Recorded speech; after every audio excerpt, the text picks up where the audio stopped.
Hey everyone, I'm Stan Stalnaker from Hub Culture.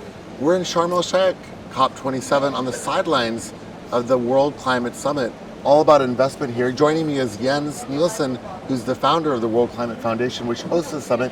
Jens, it's so great to be back here with you guys. Another year at COP. We've been together over many years. How are things different this year here in Egypt? I think that actually the COP here in Egypt is picking up where Glasgow left the last COP. We are starting to see much more interaction between the negotiators and businesses that are here in the blue zone and outside the blue zone.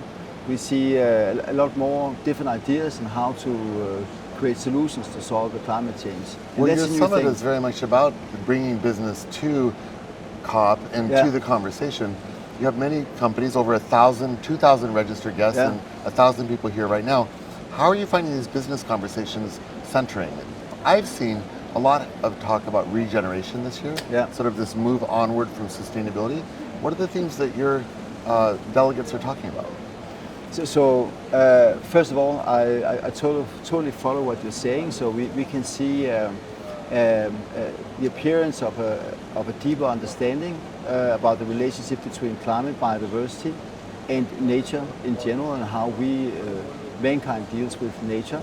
That's definitely one trend. The other trend is that we are going from talking about the problem to talking about the solution, and therefore the discussions are much more specific in a really good way. I also think that we see a lot more not globalization, but you see much more diversity from where you're coming from in terms of geography, etc., and engaging in discussions with all kinds of colleagues. So Jens, Denmark, your company is born and based in Denmark, and Denmark was the first country in the world to make a climate pledge, which was something that the Global South has been asking for a long time, for basically mitigation and adaptation against flood and other climate disaster risk. Denmark has made a world first by making a contribution towards that idea. How do you think Denmark is actually leading on the climate front? Is that the only example, or do you think it sets Denmark kind of in the lead for where everyone's eventually going to go? Yeah, I think first of all I want to say that Denmark has some good preconditions for taking that lead.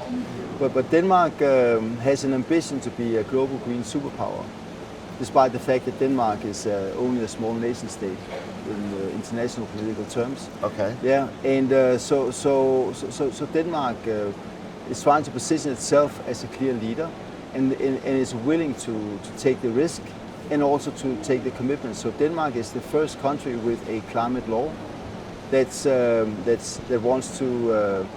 commits to 70% reduction in 2030. That's a super ambitious plan. 70%. Yeah, 70%. That's incredible. Yeah. And and Denmark has created 13 climate partnerships between government and business, where that sort of backs up that 70% reduction by 2030. Denmark is also a leader in creating specific partnerships between government, business, and finance.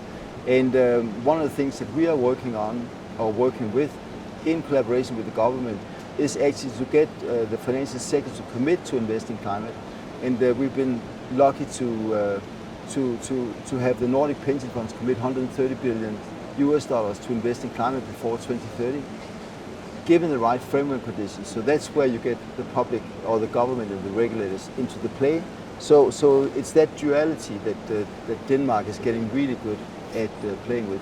Let's wrap up, but before we do, let's talk about biodiversity. Yeah. The biodiversity COP is becoming a bigger and bigger thing. Yeah. Last year, I believe you guys launched a biodiversity summit. Yeah. How do you see biodiversity intersecting with the climate change conference? Well, first of all, I would say that the main focus in the climate space in terms of transition has been clean energy transition. We all know that that's a hard game as long as there's so much focus on fossil fuels, and we keep on producing fossil fuels and using fossil fuels.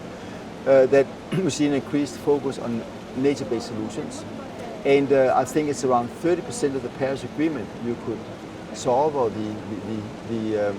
reduce the emissions that is agreed through the Paris Agreement, 37% can be done through nature-based solutions.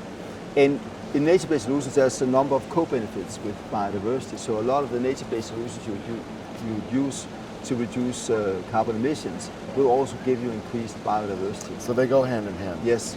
Great. So nature-based solutions, climate leadership from Denmark, climate leadership around investment from the World Climate Foundation. Yeah. Sounds like a pretty good thing. Yes. And look at that beautiful nature out there. Fantastic. It is nice being in Sharm el-Sheikh. Yeah. Great to see you. We'll see you in Montreal at COP Biodiversity. We'll do that. And also onward to some great collaboration, I hope, in Dubai in COP 28 in the end of the year. I'm Stan Stalnaker with Hub Culture. Find more conversations on YouTube, on Instagram, and if you are an audiophile, with our podcast, The Chronicles, wherever you get your podcasts.